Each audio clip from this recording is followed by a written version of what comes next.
What really happened with your host, Mike Rivero, putting America first, second, and third.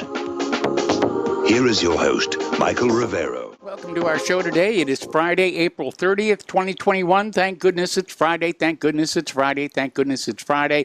Also, the last day of the month. Tomorrow is May Day. And we've got a lot to talk about today. A lot of small news items, nothing major. And as usual, we're going to do news until I run out of news. And then we're going to open up the phone lines for your comments, questions, observations, and opinions.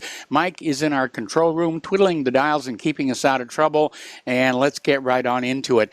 Now, you'll probably remember earlier in the week I was talking about how we had a lot of rain and a little bit of thunder and lightning here, and we were on the north edge of this major storm, and we got really lucky up here that that's all we got, because down in Oklahoma and Texas, they had severe hail, and we're talking hailstones the size of baseballs just pouring on down, going through roofs. I saw a picture of a car, looked like it had been hit with a giant shotgun, and there were 38 reports of severe hail across Texas and Oklahoma, including near San Antonio, Fort Worth, and Oklahoma City.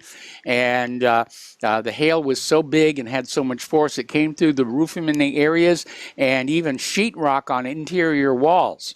So that's major, major stuff. Gosh darn that human-caused global warming anyway. All righty, getting on over to Maricopa County. The audit director, Ken Bennett, is saying that the election audit is on track to be done by the deadline. And the Democrats have been trying to find some way to delay it or call it off, because they know that the lease arrangement with that sporting venue is due to expire on the 15th of next month, basically 2 weeks from now.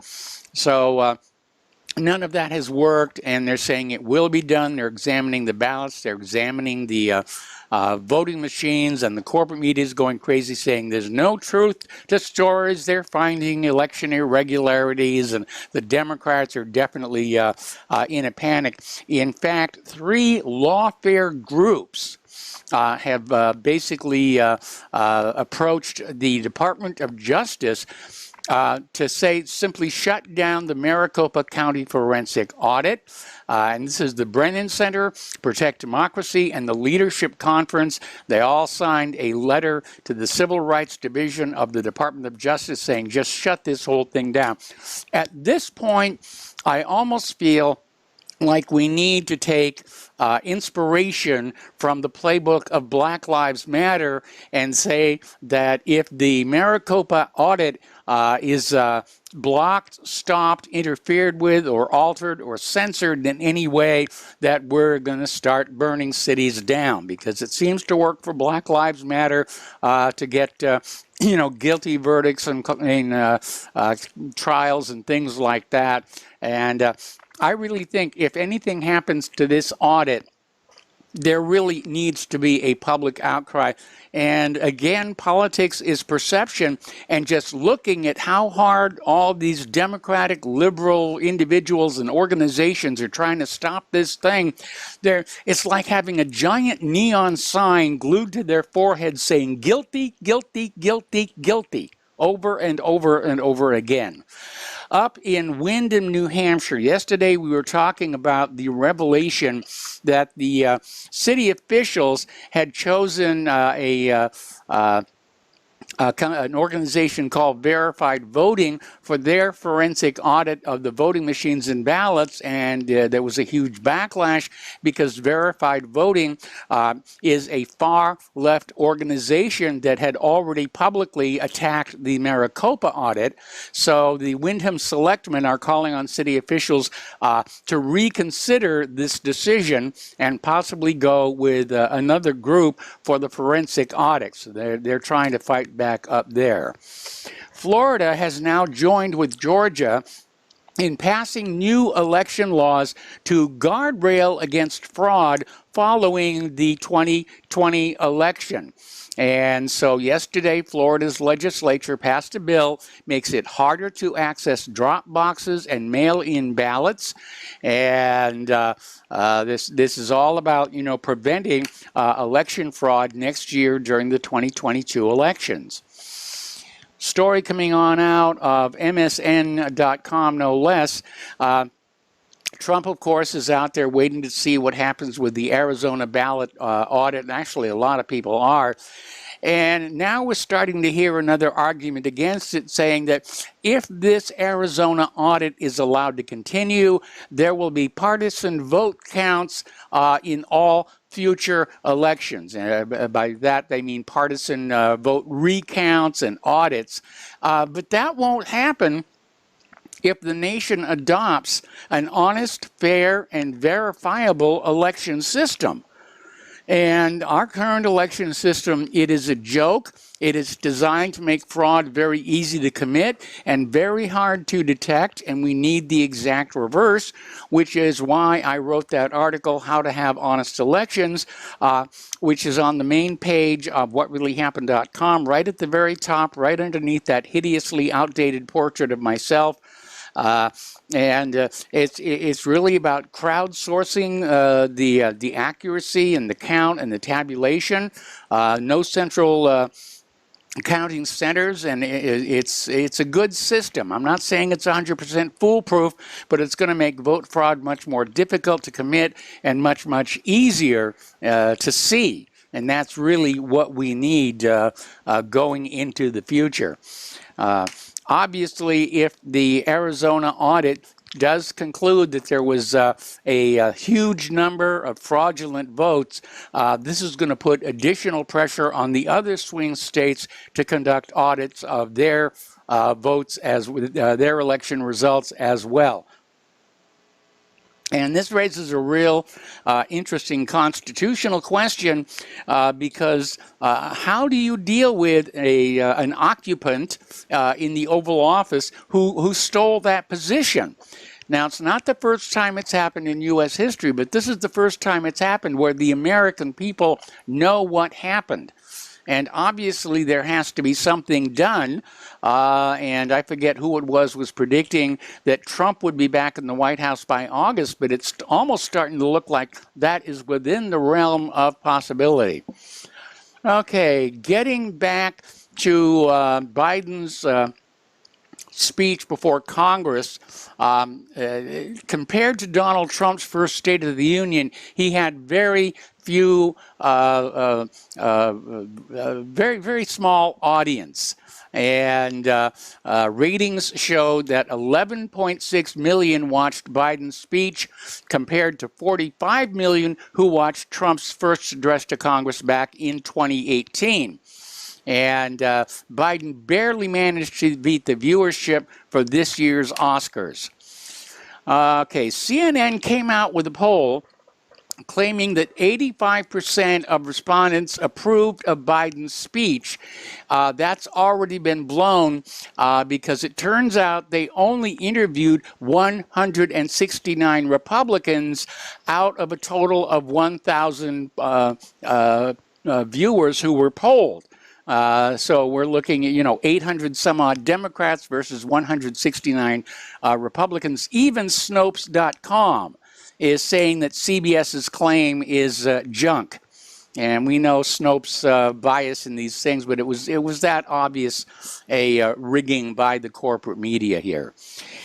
Now, Joe Biden is claiming that he had absolutely no idea that Rudy Giuliani's home and office were going to be raided, and he claims the Department of Justice was far more politicized under Trump after Giuliani's son said the FBI ignored evidence on Hunter Biden, and that was one of the oddities of the raid on Rudy's office. They took absolutely everything except the copies of the hard drives from Hunter Biden's laptop. And I think the reason for that is obvious, is because once it's known those hard drives are in the FBI's possession, the pressure would be on them to say, okay, what's on those hard drives and can it be prosecuted?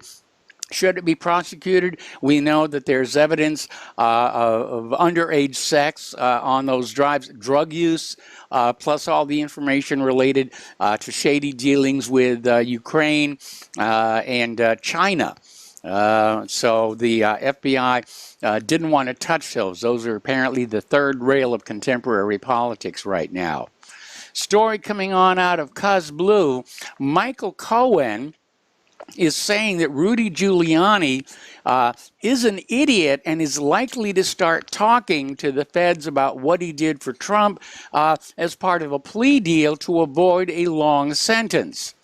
And maybe, maybe not. Rudy, we know that he can be very shady. We know that from 9/11. Donald Trump is out there talking about the seizure of Rudy Giuliani's materials from his apartment and business, saying it's a very, very unfair situation.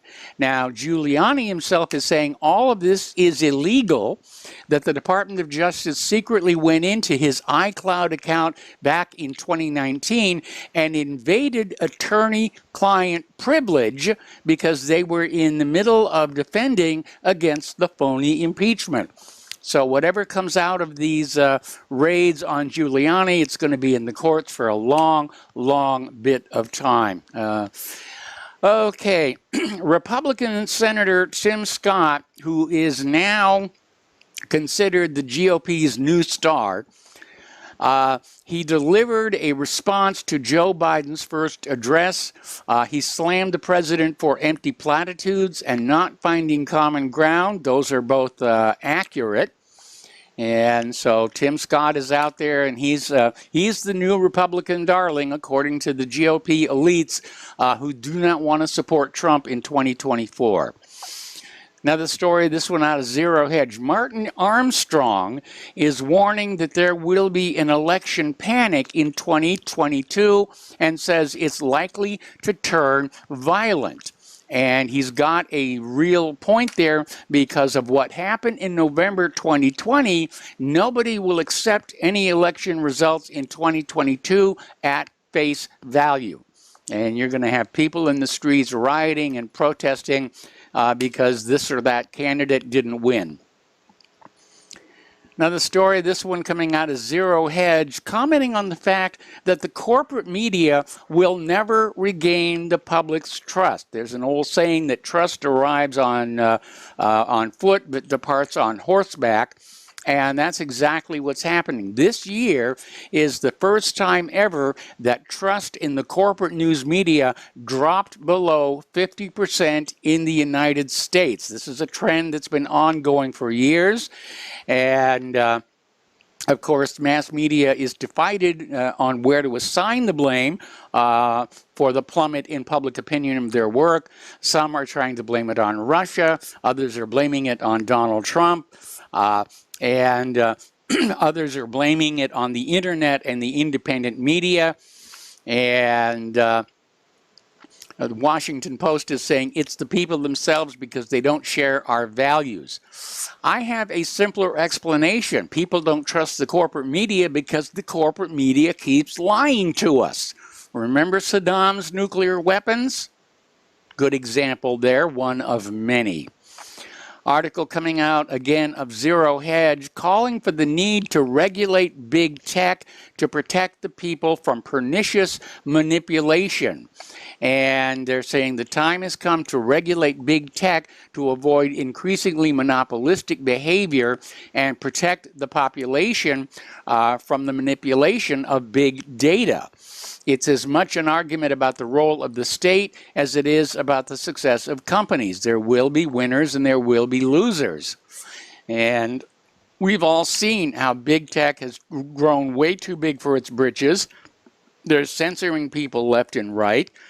YouTube even blocked this show a couple of weeks ago over vaccine information.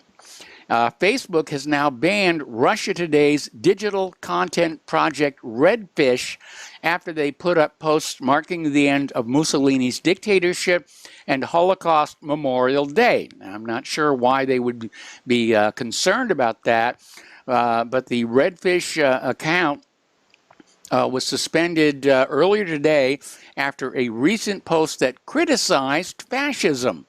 And maybe that was what got them into trouble, because all of a sudden we're being told that, fascism isn't such a bad thing to have here.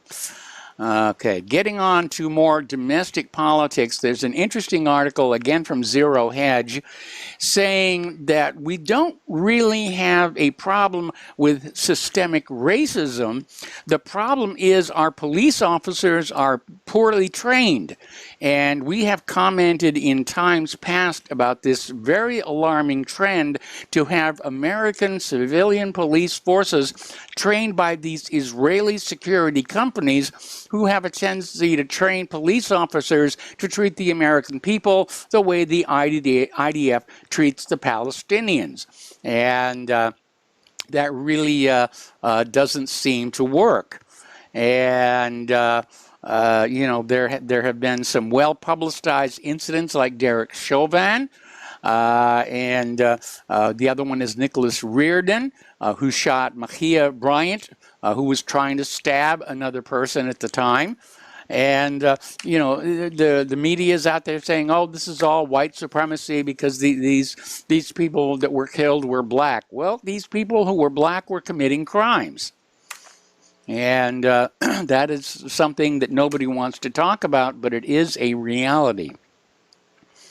Up in Seattle, they have lost 246 police officers since last year because of the Democrats' war on police. And I had another article that we put on the website earlier today about another police officer who just committed suicide in their home because they really couldn't deal with the pressure and the social derision that's coming on down. Over in Portland, the Anarchist Collective has announced plans to escalate the violence in the war with Mayor Ted Wheeler. Now, Portland's liberal establishment is trying to send a message to Antifa: we don't need you anymore. It's kind of like Hitler and the brown shirts. Earlier this week, Mayor Ted Wheeler, previously known for his tacit support for the anarchist violence during the Trump era, made a decisively Trumpian threat to unmask and ruthlessly prosecute the city's anarchists. He put out a call for the public to try and identify the perpetrators. And rioting, for the most part, has died down across the country, but Portland remains as violent and chaotic as ever as it nears reopening. Okay. Right. Ashley Babbitt's family has filed a lawsuit against the Capitol Police. They are seeking $10 million in damages. And this came more than 2 weeks after the Justice Department said it would not file criminal charges against the still unnamed officer who shot and killed Babbitt. Terrell Roberts, who's an attorney for the Babbitt family, told CNBC yesterday that it had not been determined when or in which court the civil lawsuit against the Capitol Police would be filed. I hope they win. I think they should have asked for $30 million. All right. Up in New York, the New York City Police Department has canceled their contract with Boston Dynamic for the robot police dog. And there had been a very negative reaction to the robot dog. There were accusations that it was being deployed in predominantly black neighborhoods. And, they called it the Digidog. And they had a $94,000 contract with Boston Dynamics, which has now been canceled. So the Digidog has been put down, and people are celebrating. Okay, let's talk a little bit about COVID. There's an interesting little statistic. This came out from the Rumble video that we put on whatreallyhappened.com. According to Dr. Harvey Risch, 60% of all new COVID patients have been vaccinated. We got to take a break for commercials, and we will be right back. Welcome back to our show here. We're talking about COVID-19, and there's an interesting little story from Natural News, and it talks about a gentleman named Robert Verkerk. He's a Britain-based multidisciplinary scientist, got his doctorate from Imperial College London. He is sounding the warning that booster shots can further drive the mutation of the coronavirus. And he said they can create vaccine-resistant variants of the coronavirus. This is a sort of a reminder of what happened with all the antibiotics that were overused, leading to antibiotic-resistant diseases. And this guy is saying the same thing could happen with COVID-19. Over in Israel, they're investigating a number of adverse reactions in some of its citizens who got the Pfizer-BioNTech coronavirus vaccine. And they say they've identified more than 60 cases of heart lining and heart muscle inflammation in vaccinated Israelis. Israel administered the 2-dose mRNA vaccine to a large portion of its population. And, yeah. All righty. There is another interview. This is over at Global Research. And it's Dr. Sucharit Bhakti, who basically admitted that the problem with blood clotting was known, ignored, and buried in the haste to get the vaccines out the door and into your arms. And he stresses it's important that we come to understand what cerebral venous thrombosis is and why all of its symptoms seem to be identical to what we are told COVID-19 symptoms are. Here's another little article, and it sort of touches on the idea of shedding that we have been hearing about in recent weeks. Johns Hopkins came out with a document describing that self-spreading vaccines are genetically engineered to move through populations like communicable diseases, but rather than causing disease, they confer protection.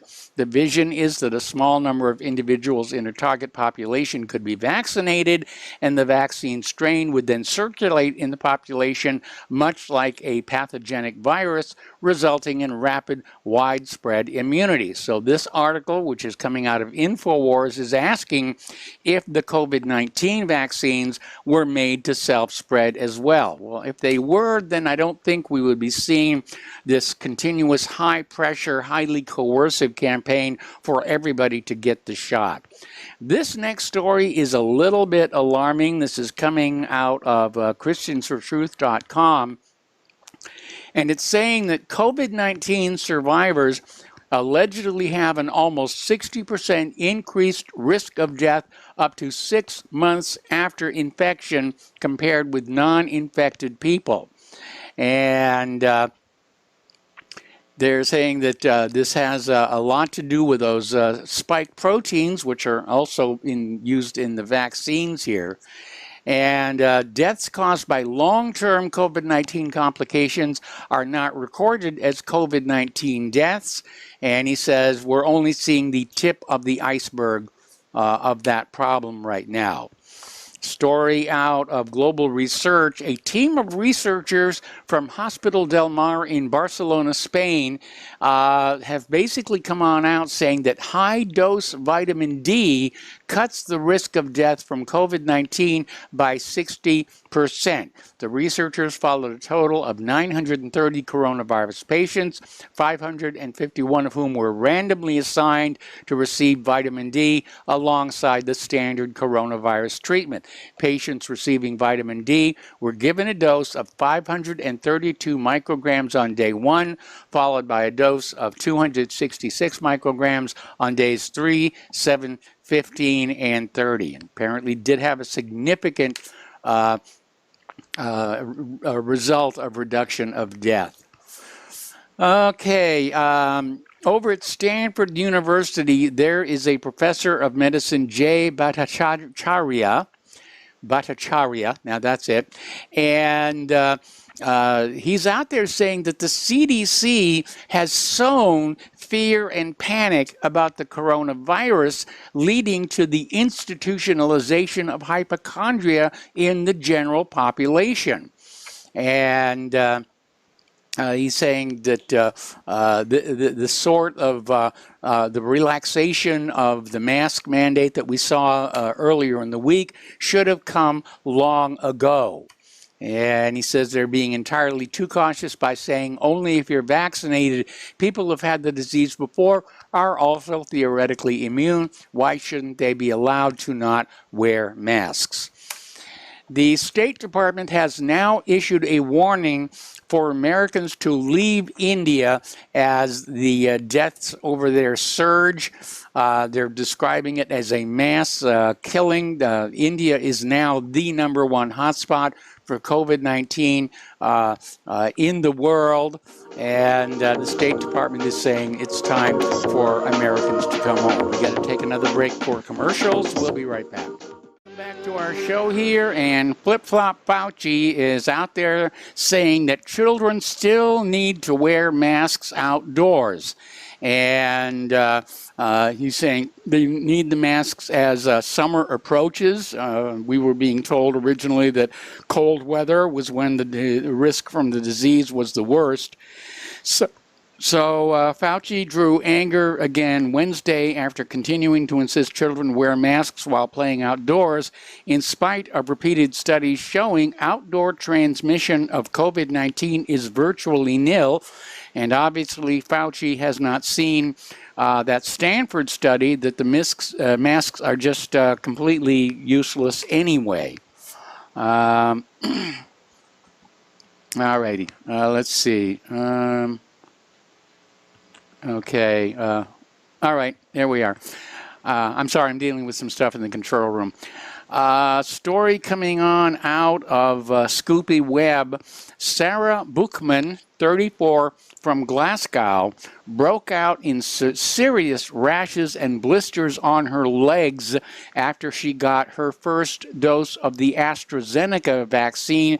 At one point, she was afraid that she was going to have some amputations, but so far, it doesn't look like that's going to be necessary. Okay, Representative Alma Hernandez from Arizona had both Pfizer shots and was taking the precautions like wearing a mask, washing her hands, social distancing, and still came down with COVID-19. And you have to wonder about that. We have a friend who got both shots of the Moderna vaccine, and she's come down with COVID-19. And again, I think I commented on this before. My doctor was one of the first, being a healthcare provider, was one of the first to get the vaccine, and almost immediately thereafter, she came down with COVID-19. Michigan is now forcing 2-year-olds to wear a mask all day. And, that's got to be psychologically damaging to a child of that age. Story coming on out of InfoWars over at CNN. One of their panels is suggesting that the White House should tell Americans the moment of freedom for you is when you get vaccinated. If you get your shot, you will get your freedom. And again, it's another coercive method to get people to take a shot, even as more and more people are doubting that the vaccines can even work, and worse, that they may suffer adverse reactions. All right, turning to the international news here, the White House has announced that the Afghanistan troop drawdown has officially begun. Traveling on Air Force One, the Deputy White House Press Secretary Karine Jean-Pierre confirmed to reporters that a drawdown was underway. Interestingly enough, they have started the drawdown by actually increasing forces in Afghanistan, supposedly to offer protection to those forces who are leaving. Hillary Clinton and Condoleezza Rice are slamming Biden on the Afghanistan withdrawal, and they're saying that the U.S. will probably have to go back some point down the road. Let's see. Condoleezza Rice is saying we're probably going to have to go back. Let's see. we're having some technical difficulties. We're trying to get around there.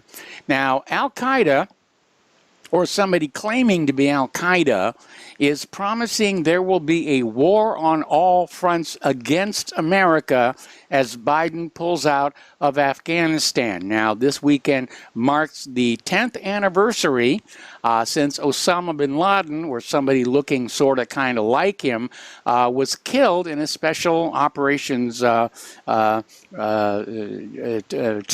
Team 6 in Abbottabad. Although there is considerable evidence that he actually died of natural causes sometime prior to that. But supposedly, in an interview with CNN, two Al-Qaeda operatives said the war against the U.S. will be continuing on all other fronts unless they are expelled from the rest of the Islamic world. And as I said at the top of this, we don't know if this is Al-Qaeda or just somebody pretending to be Al-Qaeda or a part of Al-Qaeda that's actually working for U.S. interests to try and keep us embroiled inside Afghanistan. Over in Ukraine, they're planning more bases on the Black Sea as the United States steps up their presence in the region. Ukraine is going to build 2 new naval bases in the Black Sea region, and they're seeing greater U.S. military and NATO involvement this year. One base will be built along the Black Sea, and the other in the Sea of Azov, a linked waterway that is a flashpoint between Russia and Ukraine. Okay. Now, so the Secretary of State, Anthony Blinken, will be visiting Ukraine next week amid growing tensions with Russia. And Blinken confirmed the trip to Ukraine during an interview with CBS News on 60 Minutes that will be shown this Sunday.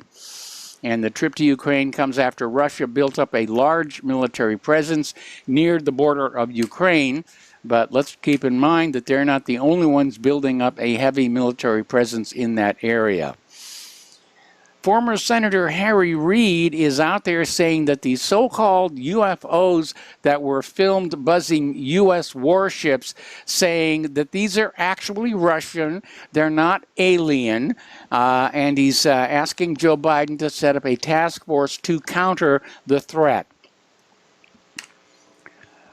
Meanwhile, at the U.S. Embassy in Moscow, they have cut visa services, and they're warning Americans with expired visas to leave before the June 15th deadline in a further deterioration in relations with Russia. Boy, they really, really want a war over there. And that leads us to this story coming out of 1945.com. Why is Joe Biden risking war with Russia over Ukraine? And it's bad enough when the United States incurs grave risks to defend even indisputably democratic allies if those countries lack sufficient importance to America's economic and security interests. Too many U.S. allies, such as the Baltic republics, fail that crucial risk-benefit calculation. It's even worse when the United States incurs excessive risks on behalf of undemocratic allies or clients that have little intrinsic importance. And yet Washington is making exactly that blunder with respect to Ukraine. Over in Central Asia, Kyrgyzstan and Tajikistan are heating up. They're having border clashes that have forced the evacuation of hundreds. Refugees are basically hiding out in local hotels, just sitting in the lobby, trying to stay out of the fighting. And the clashes that erupted along the poorly demarcated border between the two countries over a reservoir and a pumping station are the heaviest in recent years and have raised concerns they could provoke a wider conflict. The Defender Europe 2021 military exercises led by U.S. Army Europe and Africa, which began a month and a half ago and will run through June, are now concentrating on the Balkans. This is the largest war game since the Cold War. And The Pentagon has reported the drills were to occur at 30 locations in 12 nations and involve anywhere from 28,000 to 31,000 to 37,000 troops from as many as 27 countries. The exact locations of the exercises are not divulged, but can be gathered from what has been released that airborne missile defense and other drills have occurred or will occur from the Baltic to the Black to the Adriatic Seas. Okay. Story coming on out from Russia today. The Kremlin proposed a complete reset in the strained relationship between Moscow and Washington, D.C., following the inauguration of his fraudulency Joe Biden, but it was turned down by the White House. Speaking to journalists, Foreign Minister Sergei Lavrov explained that Russia wants to get back on a sound footing in its relationship with the United States. And Lavrov said if it only depended on us, we would return to normal relations, noting the first step would be to cancel the expulsions of Russian diplomats from Washington and U.S. diplomats from Moscow. And Lavrov also made the comment that the U.S. and Russia relationship is worse than during the Cold War with the Soviet Union. All right. Meanwhile, Russia has expelled diplomats from Estonia, Latvia, Lithuania, and Slovakia. And this is a tit-for-tat response following last week's decision by those three republics to expel several Russian diplomats from their respective embassies in solidarity with the Czech Republic, amid the spat between Moscow and Prague over Russia's alleged involvement in an ammunition depot explosion in 2014. Moscow, of course, denies the allegation. And so that's heating up as well.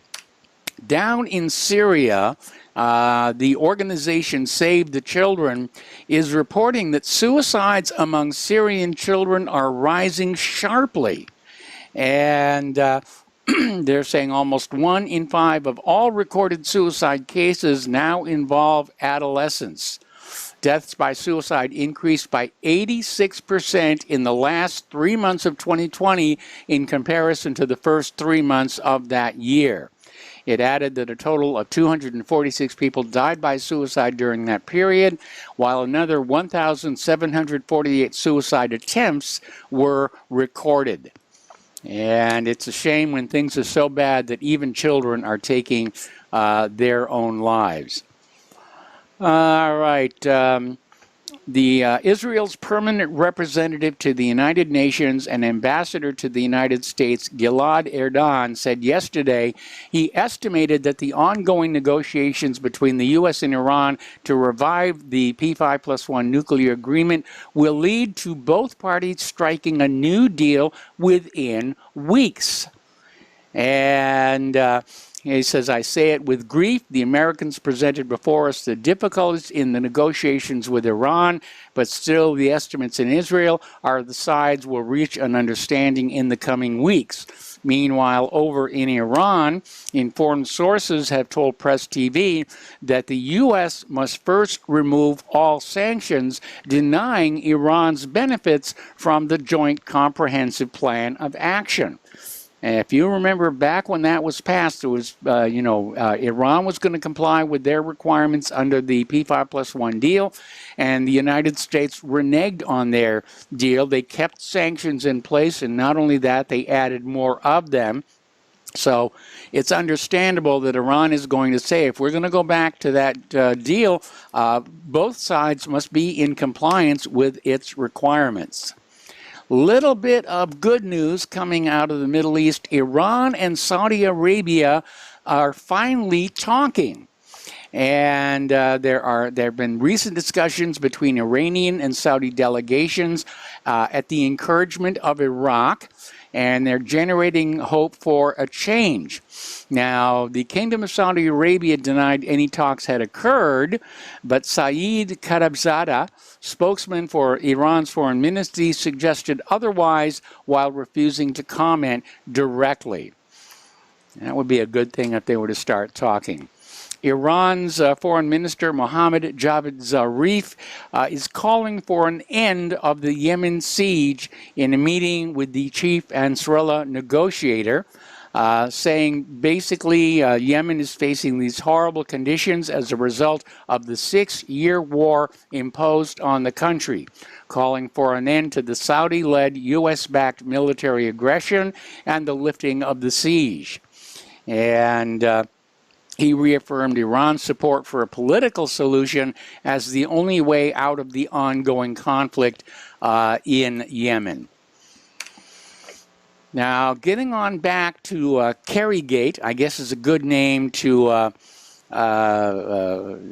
call it.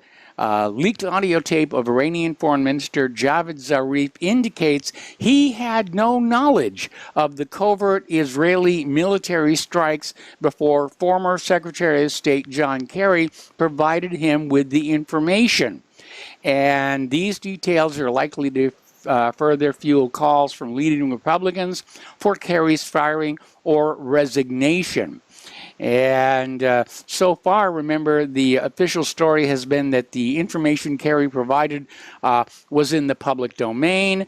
It wasn't classified, and this latest revelation from Iran basically says otherwise. So I guess they're calling it Zarif Gate.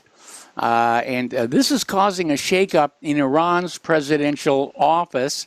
Their foreign minister has expressed regret, and the shakeup has led to the resignation of Hessameddin Ashena, head of the Strategic Studies Center. And he was apparently present during the interview with Zarif. The top Iranian diplomat had essentially said that it was military leadership that sets the policy.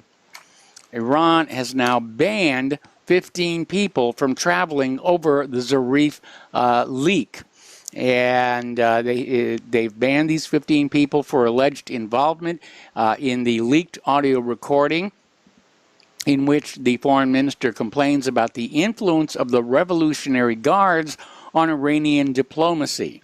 In the leaked interview aired by the London-based Iran International Persian Language Satellite News Channel Sunday, Foreign Minister Zarif said he had zero influence over Iran's foreign policy. That's got to make his job very, very difficult. Meanwhile, Israel is out there rattling the sabers and talking tough. Again, Israeli Intelligence Minister Eli Cohen is still out there denouncing the Joint Comprehensive Plan of Action a bad deal, and warned that Israel is willing to take military action to stop Iran in its much-rumored quest to obtain a nuclear weapon. And Cohen said a bad deal will send the region spiraling into war. And we're going to take a break for commercials, and I'm going to keep talking for you too, because RBN, we need to do a reconnect over Skype. So we're going to go ahead and disconnect and see if we can get things to work a little bit better. Skype, when it was peer-to-peer, worked so much better than what it does now.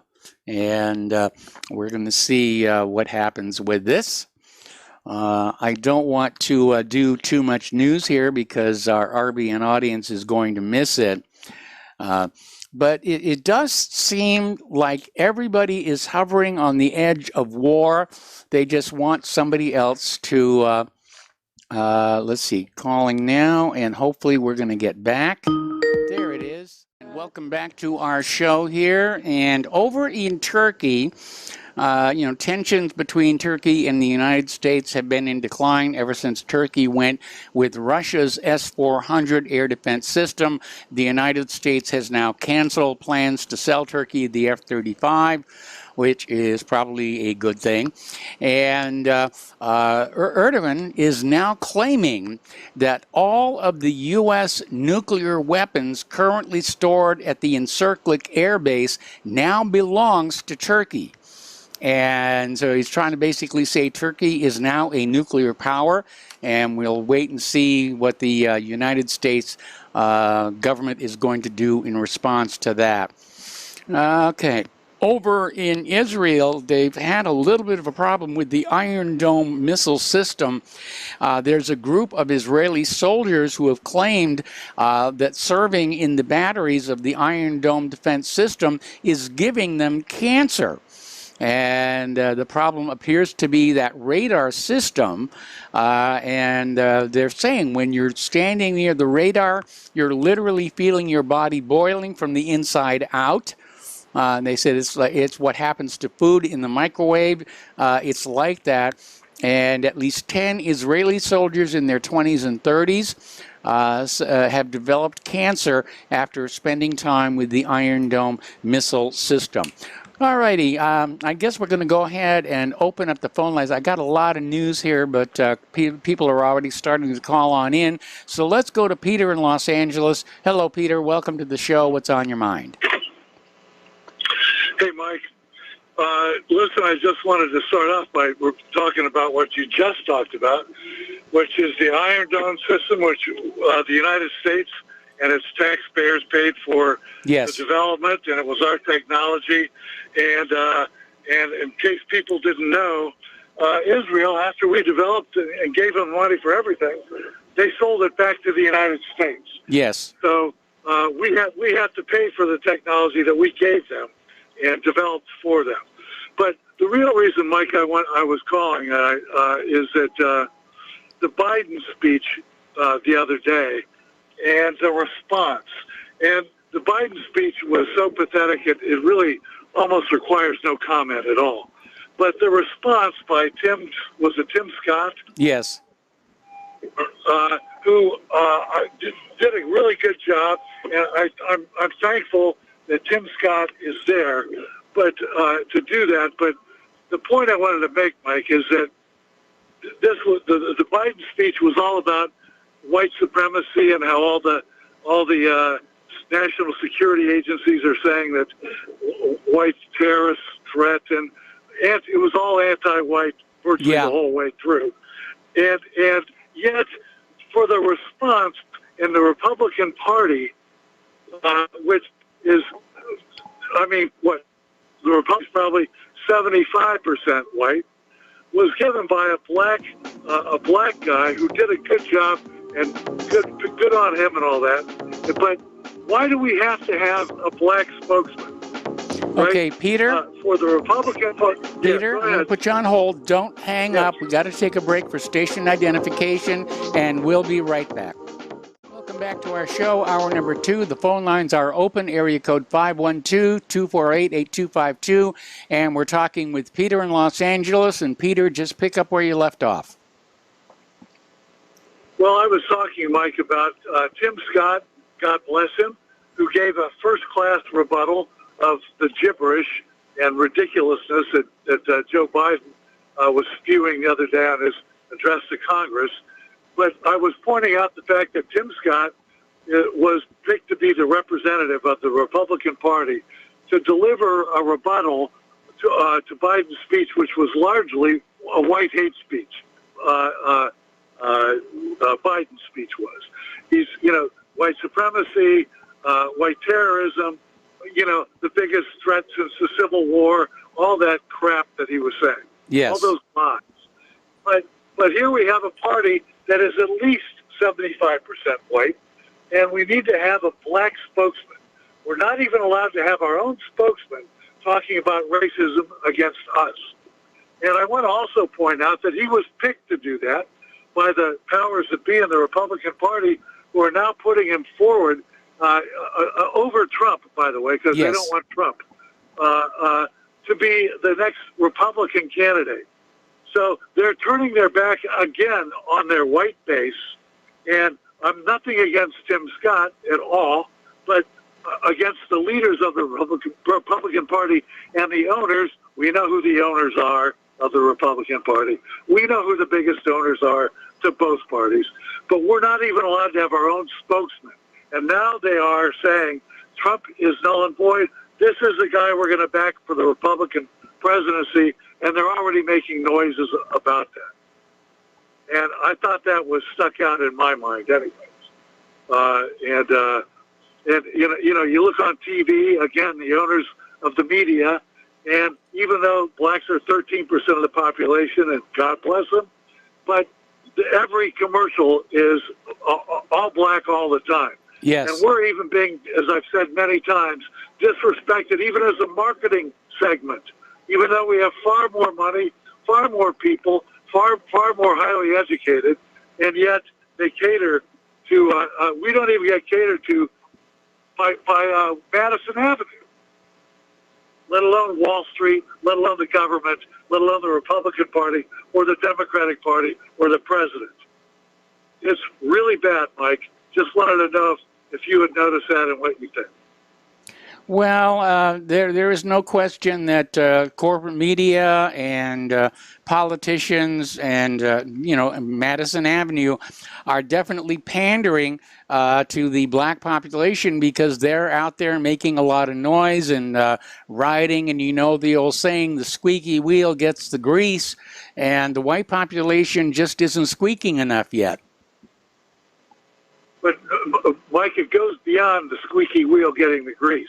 We're talking about a media that is weaponizing and enabling, and the government, as Biden did with his anti-white rhetoric on, so the government and the media, the Democratic government and the media, are aligned, like, shoulder to shoulder in this anti-white stuff, as are the leaders of the Republican Party and the Democratic Party. And so it's more than just a squeaky wheel, and everybody's afraid that the blacks will riot at the drop of a hat, which they will, but they've been enabled and weaponized by Biden, the Democratic Party, and the media. So it's beyond just a squeaky wheel, Mike. It's collusion, and there's purpose behind it all. Yeah, well, again, it does seem like we're headed toward what happened in South Africa and Zimbabwe, which, by the way, did not work out very well for either country. Yeah, especially for the white population, but didn't work out well for anybody. But at any rate, Mike, and God forbid, we should have taken those people who are really refugees, who are being murdered wholesale. I'm talking about the white South Africans who are in danger of their life every second of the day of being murdered. But we can't take them in here. We can take in all the people from the North African littoral or the Levant and people from, but we can't take in whites. Oh my God, no to that. No, even though they're more highly educated and capable as a group than the others.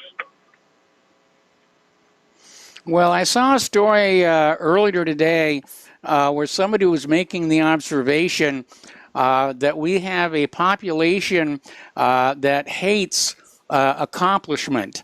And they're targeting people like Shakespeare and Newton and so forth for being able to do things that they themselves cannot. And it's like the old story of the smarties and the dummies, where the dummies outbred the smarties and then killed all the smarties off so that they could go around saying, well, we're now the smartest people on the planet. Well, yeah, it even goes back to the old, they had a kind of an inferiority complex. Yes. And they'd say, we invented the light bulb, we invented this. What they're trying to do is kind of related to that, is they're embarrassed, frankly, relatively, on accomplishments versus the white historical accomplishments, everything from getting to the moon. I'm sorry for the, for the clerks that did the numbers, sort of, or did all the scientific advances and invented the game of basketball, invented the game of football that they now play, invented the camera that they now watch it on, invented everything. Look around. What we didn't invent is pretty small.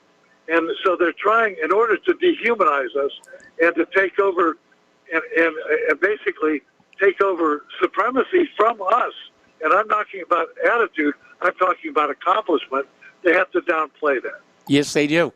And I think I had a conversation the other day, Mike, where I was speaking with a friend of mine and how all this started. And And remember Stanley Dr. Livingstone, I presume. Remember? Yes. Finding somewhere by Lake Tanganyika in like 1875.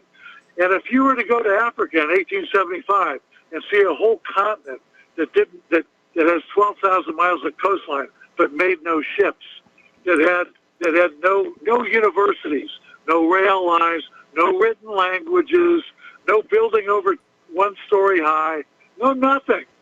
And you had great universities in Europe, locomotives, and a highly developed rail lines in North America, steamships with celestial navigation, on mass production, specialization of labor, scientific agriculture. And how could you not have had a racist attitude? How could you have come away from that and said, geez, these people are as backwards as can be compared to us? How could you not have arrived at that? But, that, whatever, just saying. But different evolutionary and climate and environmental influences. But listen, how could you not arrive at that conclusion? And now they're trying to cancel math, Beethoven, and Ebonics. Remember Ebonics? I remember Ebonics, yeah. And now they're saying that correct spelling and grammar is white supremacy. Right, which means that it's a return of Ebonics, really. And it's saying that we want to teach, we're giving up, we can't teach these people English, which is crap because my daughter maxed her ACTs. But at any rate, that's what they're saying. And we're going to teach you to a standard where you can't even secure a telephone customer service job. Because who would hire an Ebonics guy for that? So it's ridiculous. But, that's pretty much it for me, Mike, unless you want to develop this more or what. No, I hear what you're saying, and, it is a complicated issue, and we seem to have hit an age where segments of the population feel that it's easier to politically agitate and riot to improve their situation in society rather than to actually work to better themselves and accomplish something. I agree with that, Mike. But I want to put in there again that the media and the Democratic Party and the government is enabling and weaponizing that. They're putting that forward. They're pushing that, and they're pushing that against us. So, and they're allowing private companies to do so, which clearly a violation of the civil rights law and discrimination in hiring, and saying, like United Airlines, I want to hire 50% of our workforce is going to be minority and women. Well, we're 60% of the population. Where does that leave us? Now it leaves us on the unemployment line. That's right. We're paying the taxes, but we can't get the jobs. We're paying the taxes, we can't get into schools. We're paying the taxes, and we can't get the police force to protect us anymore. Whatever, and we have a president that comes right out and says it. Yeah. He wants to call us terrorists. So, anyways, I know you got people on the line there, Mike, and I love you. Best to Claire, best to everybody out there. Have a great weekend. I'm going to sign off. All right. Thanks an awful lot for the phone call. We're going to go to Al in West Virginia. Hello, Al. Welcome to the show. What's on your mind? Hi, Mike. Man, so much he said. Now I've got a little bit more on my mind. Yes. First of all, since you said you and Claire took that vaccine, right? Yeah, we did. We kind of got coerced into it. The nursing home where Claire's mother is living said that we could not visit her unless we got vaccinated. And so we got the Johnson & Johnson shot because at the time there were no reports of adverse reactions to it. Of course, that was then and now is now. And we are hearing about adverse reactions, and, we're having a vaccine regret, but there's nothing we can do about it now. Right. so I'm not going to go any further with that because I know you're starting to learn things more now. Yes. But anyhow, and the term terrorism or tyranny is actually, if you look in etymology, you'll find out that that's a government that goes against its people and creates tyranny. Yes. But let's move on a little bit further here. And also that last caller there, the reason they're doing all this, they do it every 30 years or 40 years. They turn black against whites against whatever. Mm-hmm. You know, it's constant battle just to keep it going. Well, it's even worse now than it was back in the 60s when you had the FBI coming out with things like the Black Panther coloring book and, other things to turn the races against each other because it's, divide and conquer. The thing the United States government is most afraid of is the American people uniting as a single people and recognizing what the real source of all the hardship in their life is. Exactly. And the original Black Panthers wasn't really trying to do good for their they wanted local control of the school curriculum. They wanted breakfasts for the kids in the ghetto, and it was the way they got treated by the government that radicalized them. Right. And now the last thing I was going to ask or say or get your opinion of is, for years they've been having these war games where let's say China and Russia or whoever, or the United States was even involved many times, and they have these different war games. Now why, if they're supposedly our enemies, why in the world would you let them know anything about your technology? Why would you have war games? Why wouldn't you keep them as far away as you can be? That's what makes me think that they're all in cahoots, that everybody's working together. Well, certainly those who are making money off the sale of weapons in all of these countries are trying to fan this along. We have the military-industrial complex here in the United States, and I'm sure there's something similar to it in Russia and in China, and for that matter, France and Great Britain. It's all about the greed. I understand that, but what I'm saying is, okay, if you're here, if you're supposed to protect the United States, why would you even let them have any information, go out there in the sea and do anything? You know what I'm saying? Why would you let them have any incline of... Well, because then they develop countermeasures, and you come back and say, well, we need more tax money to defeat the countermeasures that they've just developed, and that's what the Cold War was really all about. Just this continuing fear-mongering of Russia, the former Soviet Union, as an excuse to plunder the American people and keep the defense contractors wealthy. Exactly. I couldn't put it said it better.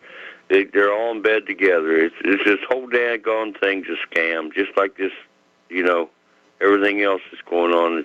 They're all, if you really look at it deep and start taking away all these negatives, you'll find out that the positives they're all in cahoots together.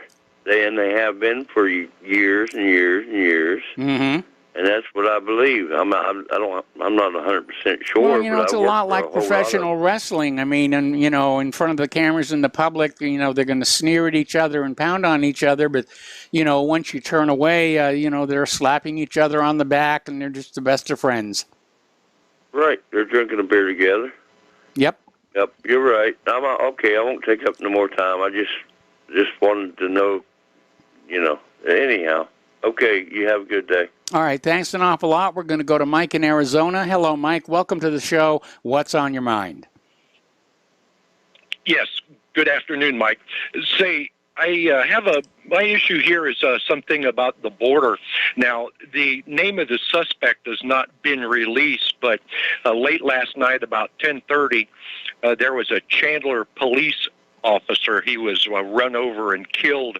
The incident started down in a place called Eloy, Arizona, and Pinal County Sheriff's deputy tried to stop this vehicle for speeding, and the person took off, shot at the deputy. There was a high-speed chase up into one of the outskirts of the Phoenix area, a place called Chandler, Arizona. The guy drove through a fence onto the airfield, then onto the runway, and then he got out of there and went to an autoplex and stole a vehicle, and that's when he ran over the Chandler police officer and killed him. And there was Gilbert, which is an adjacent city to Chandler. He's also got a serious head injury. Now, Eloy is a super hot spot for illegal activity, and being that this happened about, 16 hours ago, they still have not released the identity. And I'm going out on a limb here to say that the possibility is most likely an illegal alien. I have no proof, but when other things happen, they usually have a tendency to say it was Bill Smith within about 5 seconds of when it had happened. So that's just a heads up. Have a couple other issues here, and we hear all about the news now. Obviously, when Bite Me had his speech the other night, he said a lot of things, but sometimes it's when they don't say something that because he never mentioned anything whatsoever about the border. But there was a Gulf cartel boss known as R2. He was sentenced to 4 years in prison after he was found hiding in Texas. This guy's name is Abiel Gonzalez Barones. And didn't hear that. There was a Chinese money launderer. He just got sentenced to 14 years. He was operating in Mexico. DEA had an eye on this guy, and then he flew up to LAX to catch a flight to Hong Kong, and they arrested him there. The Sinaloa cartel leader, he's in the state of Washington. He got sentenced just recently to 26 years, and then Mexico extradites one of the DEA's most wanted fugitives to the United States. The guy's name is Raul Rene Rodriguez Rivero. Mike, I got to put you on hold. Don't hang up. I'm going to come right back to you after these words from our sponsors. And welcome back to our show here. And before we go back to the phones here, again, a reminder that Republic Broadcasting Network needs your continuing support to keep doing our work the way we have been. And again, a heartfelt thanks to those of you who have been supporting Republic Broadcasting all along.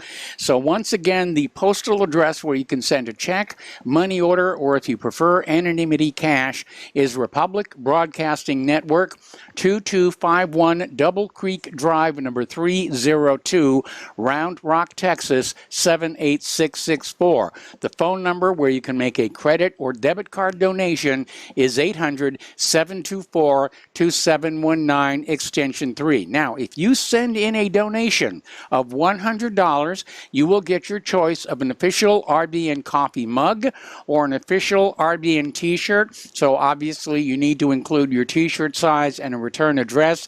If you send in a donation of $115 or more, you will get both the cup and the t-shirt. And I understand we're running low on the t-shirt, so if you want to get one, the time to act is now. And don't forget the front sight firearms deal. That's a real sweet deal for Second Amendment enthusiasts. All right, we're going to go back to Mike in Arizona, who's talking about the immigration problem. And Mike, just sort of pick up where you left off.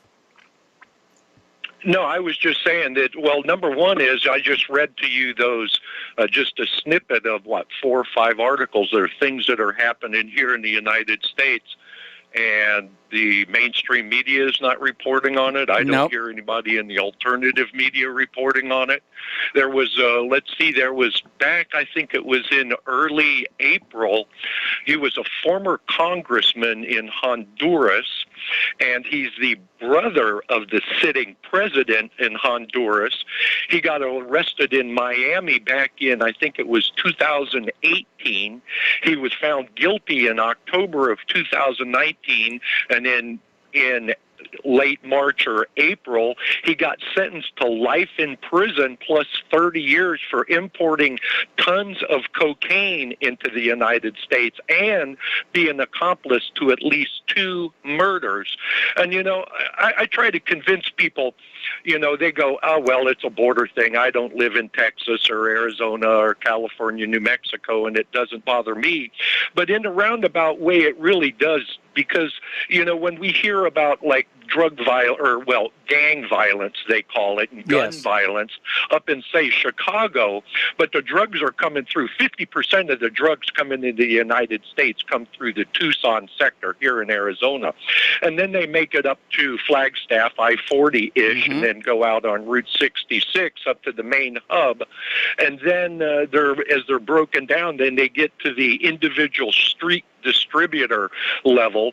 And what's going on with these drug shootouts, that's what's going on, is these competing gangs, the street corner gangs, are competing for the lucrative street corners, but then the politicians turn it into gun violence, but they're not telling you what it actually is about, is actually drug violence. And, I would just, as a listener, and maybe I'm a little bit impartial, but I'd like to hear a little bit more about these things, because this stuff is important, even though that the people don't live in a border state. Like I said, there was a whole bunch of them. There was this, I had that one there at the guy was up in Washington State as a Sinaloa cartel leader, and he got sentenced to 26 years in prison, and not a peep of it on the media. So the corporate media, they never talk about crime by illegal immigrants, or they hide the fact that they're illegal immigrants, just like they never report on crime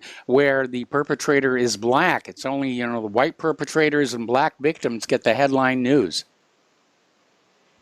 Yes, correct. If it was Bill Smith, we'd have known 15 hours ago what the guy's identity was and where he was from and his rap sheet and everything like that. So that's one of the things that kind of piques my curiosity, why it happened at 10:30 last night, and now here we are, 16 hours later, that they still haven't released the, and again, this border thing, maybe to just put things into perspective, sometimes they report on the big snowfall in Minnesota or the hurricane in Florida, and sometimes I yawn and roll my eyes thinking, well, I live in Arizona, and who cares if it's a Category 3 or a Category 4 and what the computer projection is of where the hurricane's going to hit, because it really doesn't affect us out here. But that really doesn't apply, that same standard does not apply to the rest of the people in the United States. This is not a border thing. And MS-13 is all over the country now. Well, they've been all over the country for quite a long time. They're catching them for years and years coming across the border. They even had but they're still running the Mara Salvatruche. They're still running that from the prisons down in El Salvador, and they've been trying to push to unite all gangs in the whole United States under MS-13. Oh yeah, they're extremely well, Mike, I'm going to have to let you go. We got to take a break for commercials. I've got other callers waiting on the line, and we will be right back. Welcome back to our show here. We're going to go back to the phones to David in Allentown. Hello, David. Welcome to the show. What's on your mind? Hello, Mike. How you doing? Doing fine. How do I say this? I'm a student of law, but I'm not anything associated with law. I like reading it, studying it, learning about it. And you were talking about police, or there was a gentleman that had mentioned the topic about police having, they're supposed to protect us. Actually, no, they're not. And out of all of the law I've ever read, I've never read any actual law that stipulated that police are required or obligated or bound to protect anyone. If that were the case, that's absolutely true. That's absolutely true. There was a famous landmark case came out of Georgetown where these 3 women were sharing a townhouse and some thugs broke in and started raping one of the women on the first floor, and the other two women called the police, and they called the police, and they called the police, and finally the ruckus on the first floor stopped, and they assumed that the bad guys had left, and they walked downstairs only to be attacked and raped themselves, and they sued the police for failure to protect them, failure to show up when they'd called, and they lost the case on that very ground. There is no law that compels the police to protect ordinary citizens, which is why we should hang on to our guns. Well, that being said, if you take away people's guns in any way, shape, or fashion, you're basically participating in a crime in an attempt to murder them. Yeah, I went can a see little that. bit further and started, I went a little bit further, and I started to ask this question about where I live. Allentown, Pennsylvania is a decent-sized city that has grown to the point where it literally merged or attached or is literally right next door to Bethlehem, Pennsylvania, and then there's Easton. You can drive through one town after another and go right out of Easton, right into Bethlehem, and so on. And Bethlehem Steel, this was the home of one of the largest steel mills in the area. Mm-hmm. Northampton County is actually Easton and Bethlehem, and then Allentown and parts of West Bethlehem are actually part of Lehigh. And there's two sheriff's departments, one for Northampton and one for Lehigh. And I found out something very interesting about what the purpose of a sheriff is. The people, they vote for a sheriff, and then he has a duty, an actual duty, an obligation to serve the people in upholding the law. He has a duty to do something for them. But the police department, if you go look in all of your towns historically, when your town incorporated, it went from being a town or a borough or what we would think as a city or a town, it turned into an actual business. A municipal town or a municipal, like the city of Easton, is a municipality. And if you look up the legal definition of it, it's actually a business. And in order to protect its interests or to enforce its business interests, it created, along with it, somewhere in its history, a police department. And they're actually tied together in a very unique way. Mm-hmm. If you look at the state police is also part of a corporation. Now, the question that people have failed to take notice of is neither one of these departments, whether it's the state police or local police, are duty-bound to protect you, because if they did have that duty, they would be liable for failure. And as you just mentioned, that court case would prove that that observation. A sheriff, even a sheriff or a deputy, they don't even have the obligation to protect anyone. They have a duty to arrest lawbreakers, just like the police do. Yes. If they take away our guns, which the sheriff has a duty and an obligation to protect those rights, that they would remain. People could literally go after the sheriff and the department for a constitutional violation. He took an oath, and that oath is, and if you know Sheriff Mack, he brings up that very issue about people's gun rights in that whole situation with him. He has an obligation to maintain the local people's rights. The feds can't just walk into a county and say, no, we have a law. They can't do that. And in the Supreme Court ruling of Mack, he actually was within his right to tell the feds to take a hike. He doesn't work for the federal government. He doesn't have to perform federal background checks. The question that needs to be answered very carefully in that situation, if he's not bound by federal law because he doesn't work for the federal government, do the people, are they bound by federal law, being that they don't work for the government? Yeah, that's an interesting question, and I think it touches on the fact about whether the government itself is even legitimate given the rigged election last November. If you go down that rabbit hole, I'm going to throw a caveat and if not a brick. There's a man by the name of Aaron Russo. He died. Oh, I remember Aaron. We had him on the show just before he passed. I helped Aaron Russo I helped to promote his film in the local area where I'm at. I spent $3,000 of my money. I chartered a bus. I bought the tickets for the people to get on the bus. I bought the bus tickets to bus them from Allentown to the Manhattan premiere and met with Aaron Russo at that location. And there's something very interesting in his film, America, Freedom to Fascism. What we are looking at here in our country, and if people don't study this very carefully, we're watching something born right out of history. Mussolini said, and I quote, "Fascism is nothing more than government corporatism." Yes. It is the birth, the rise of corporate activity. And if you look at what Thomas Jefferson said, if the American people ever allow private banks to control and issue their currency, first by inflation and then by deflation, the banks and the corporations that would grow up around them would deprive the people of all property until their children wake up homeless on the continent that their fathers had conquered. Yes. We're watching this actually transpire. You look It's happening right now. You'll see it's happening right now. You'll see the symbols of fascist symbols on a dime. Germany was a Weimar Republic. We're a republic, and we are watching history repeat itself just in a different location out of the people's ignorance to suppress this activity. How can they suppress it if they've been dumbed down? And we know the damage of being a dumbed down society. Yes. But the police have no obligations to protect anyone. It is your obligation. That's why the founders instituted it's a divine right, if you think about it. Yes. Animals in nature have the ability to protect themselves, and that's all life should have that same ability. Mm-hmm. Any government that intends on taking this right away or limiting it is working towards the idea of a global genocide. And I think they found a very convenient way through this so-called pandemic or scamdemic or however you want to word it. But that's suggestive most of what I had to say about the subject.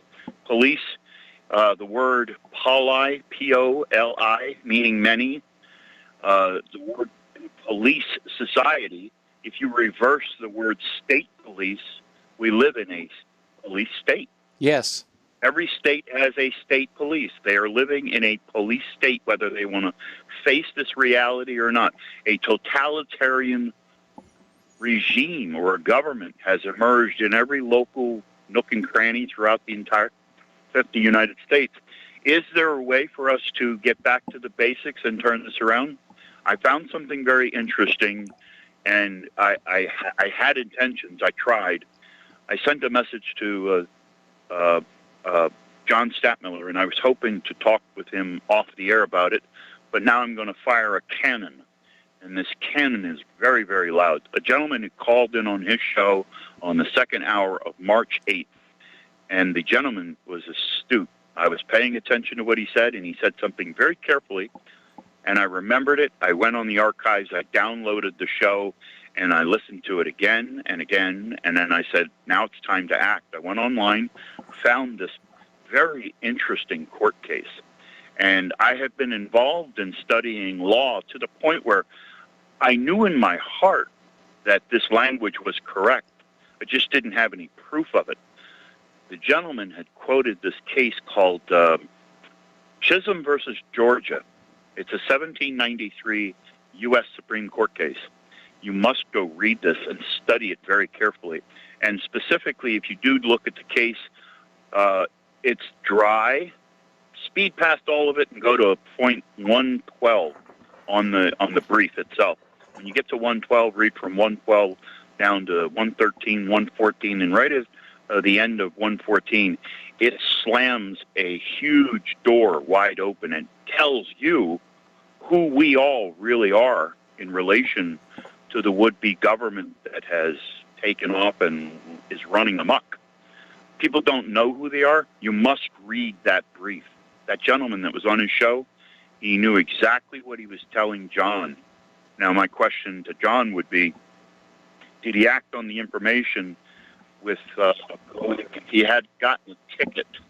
It was a traffic ticket. I don't know, speeding or whatever, no license plate or whatever it was, but he had intentions on going to address the court on that matter. And the gentleman that called in told him, claim the Sixth Amendment to mention this case. Okay, your phone is kind of fading a little bit. I'm out in. I'm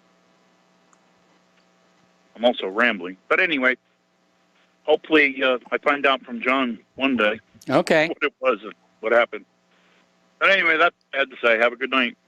All right, thanks an awful lot. We're going to switch over to Dan in Washington State. Hello, Dan. Welcome to the show. What's on your mind? Hey, I was calling about Peter's call. The other guy kind of got me off track there. But, yeah, it's funny listening to Peter. I always wonder if his wife is in the room when he's calling in, or she did they get in a fight that day? But, anyway, yeah, to me, the Republican Party has become worse than nothing. Mm-hmm. We were talking yesterday about wokeness, and they continue decade after decade to never stand up to the wokeness in an effective way. So in that way, they allow the wokeness.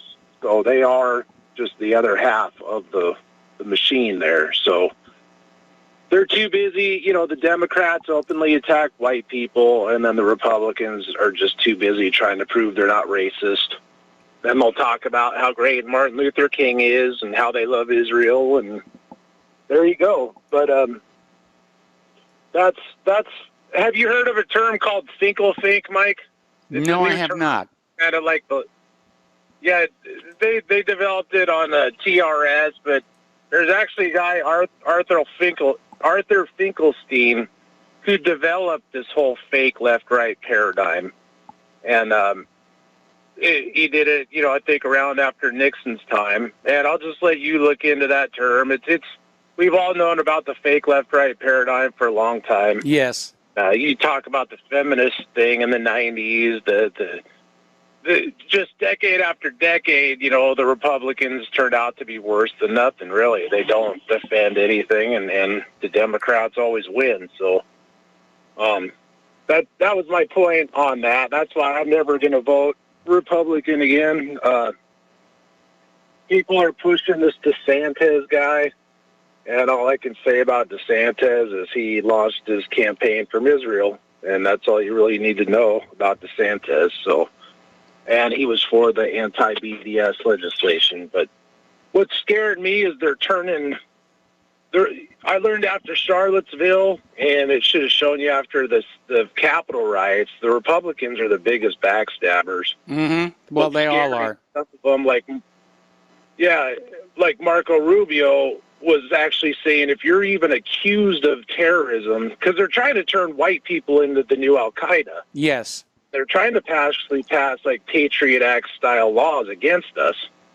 And it just surprised me, even like Marco Rubio said, if you've even been accused of domestic terrorism, you should have your gun rights taken away. So it's really scary with these Republicans. So that's all I'll say on that. So I've just realized they're worse than nothing. It's better to have an enemy in your face than someone that stabs you in the back. And Trump was kind of my last attempt with those guys, but that's where I don't care at this point anymore after seeing what happened there.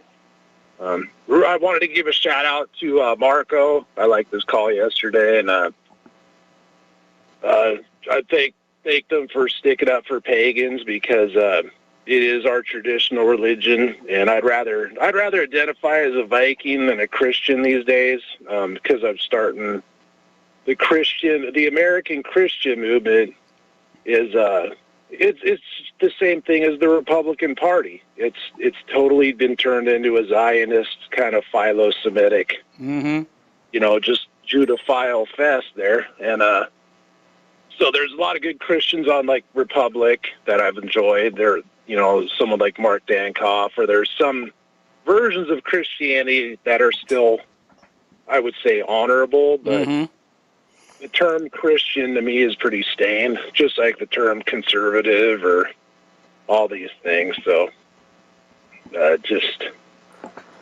where I'm at. So, but yeah, what do you? I'll just let it go at that. I just, yeah, to me, the Republican Party's worse than nothing because they do that time after time again. So that's all I got.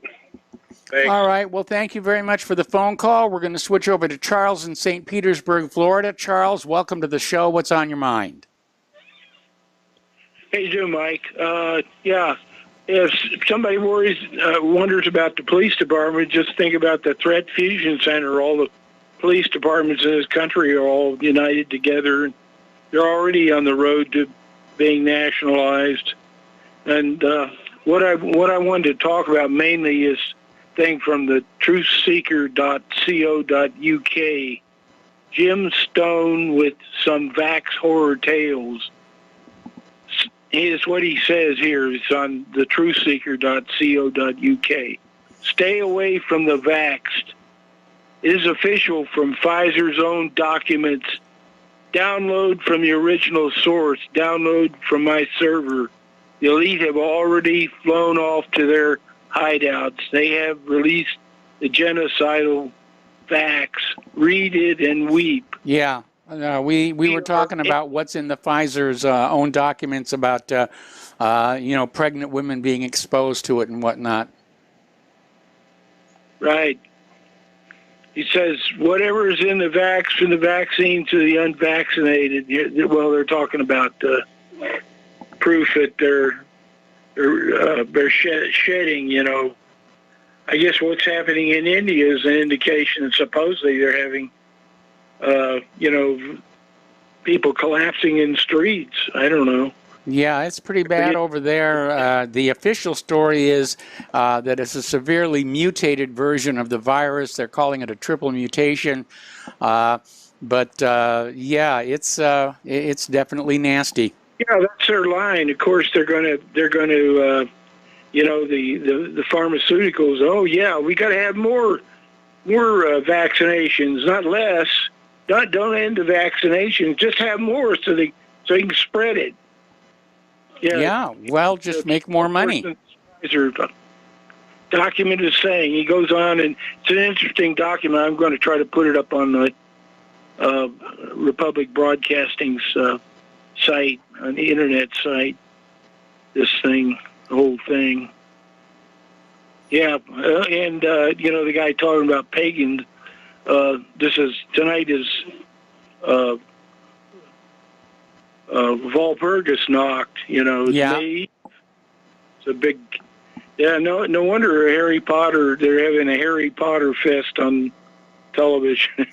Yeah, well, they're fun movies. What can I tell? I remember when Harry Potter first came out, and there was this big stink from all the religious groups saying, no, you can't expose children, to witchcraft and sorcery and wizardry. It's going to be bad for them. And it's, it turned out to be one of the most successful film and book franchises of all times. Anyway, listen, we're getting short on time, Charles. I'm going to let you go. Thank you. And we're going to switch over to Andy in Texas. Hello, Andy. Welcome to the show. What's on your mind? Hey, Mike, I'm glad you got me on. Hey, I just want to tell you, this has been one of the most informational shows. You've got some new callers on the line that I haven't heard. And you've got some really good information out there. I mean, the gentleman from Arizona talking about somebody being arrested in Washington for doing, it's just crazy. This is stuff we're not hearing. The wonderful thing is that people are waking up. The crazy thing is are we waking up in time? Because we got some work to do here. We really do.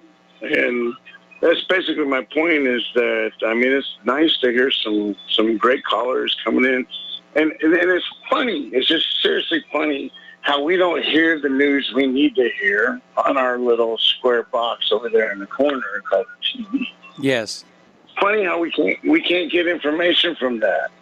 No, corporate media is exposed as the U.S. government's propaganda arm, and that's why less than half of the American people trust the corporate media anymore. And that's why corporate media hates the independent media so much. Yeah, and they're getting rid of us.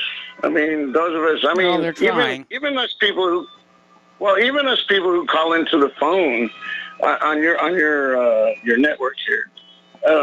We have something to say, and people are hearing that. But as soon as they silence that, I mean, that means you guys are gone too. So, I mean, when that happens, we got to go back to the 70s when we didn't have cell phones. We got to go back to actually communicating. Maybe there won't even be phones. We'll actually have to get in contact with people, our neighbors. Well, I think that's one of the reasons why they had all this mask and social distancing stuff. Had nothing to do with the COVID virus and everything to do with discouraging Americans from talking with each other about how badly managed the country is. Absolutely. You hit the nail on the head. I'll let you go. You probably got another caller you want to get in. Yeah, I do. Thank you very much. We're going to go to Mitchell in Memphis. Hello, Mitchell. Welcome to the show. What's on your mind? Hey, Michael, what's going on? We don't have much time. Let me get right to it. The guy was talking about the police and duty to protect. I was looking into that. You recall the Parkland shooting. This is a case you did a story on where they're coming back around full circle, and they want to use that case to try to grab the guns. That was a Judge Beth Bloom that cited the 1989 Supreme Court case of DeShaney versus Winnebago. All these cases, and you mentioned one of those. I think you were referencing Warren versus D.C. Yes. There's Castle Rock and Gonzalez. All of these are cases that refer back to this idea that police have no duty to protect. I tracked that down to 1855 U.S. Supreme Court, South v. Maryland. And that's what they called. The Supreme Court came with an idea called the public duty doctrine. The public duty doctrine definition. The public duty doctrine provides that the governmental entity cannot be held liable for individual plaintiffs. Blah blah blah blah. So basically, this is back in what I'd say 1855. That's only 64 or so years after we created the new constitutional government system. Yes. That, to me, would be a breach of the social contract right there, because the government was supposed to protect. You basically offered a particular type of protection, and then you changed it. We had a Cadillac version, and they gave us a Volkswagen. Yes. But what I'm saying is that the interesting thing about the public duties doctrine, it does have some provisos in there. It says the government does have a duty to protect when a person such as a prisoner is in custody. So there's a small band of obligation on the government to protect. But the interesting thing is, let's take Jeffrey Epstein. The Epstein family could come back now and say, well, he died in prison. That's one of those cases where he was supposed to be protected by the government. So they could probably sue the state for $1 billion or something because Jeffrey Epstein wasn't protected, while the rest of us have no protection. It's really amazing. The last thing I want to say, I talked to Steve Elkins. I brought this up, but when we talk about the police, it really comes down to what are the police going to be used for? I know Antifa and BLM says, well, the police are being mean to the black people, so forth, but there is another concern. If the police are forcefully going to be used to protect the bad courts, what happens when the police are forcefully going to protect the unconstitutional Federal Reserve monetary system? The police are forcefully protecting agencies such as CDC, NIH, Anthony Fauci, and George Soros dictates. If the police is going to forcefully protect these types of things, do we really want to fund the government? As far as that goes, I asked Ralph Winterroot, do we want to fund a corrupt? Ralph said the government is corrupt and illegitimate. I brought him out to say that. And then I said, well, why are we funding a corrupt, illegitimate government? He said it was a stupid question. Well, really I disagree. I think it's a very, very good question. Sorry? I think it's a good question. Anyway, listen, Mitchell, I hate to do this to you, but we're pretty much at the end of the show. The music is going to be playing here, and thank you for the phone call. Stay tuned for John Stedmiller. I'm sure he's going to have lots of interesting things to share with you.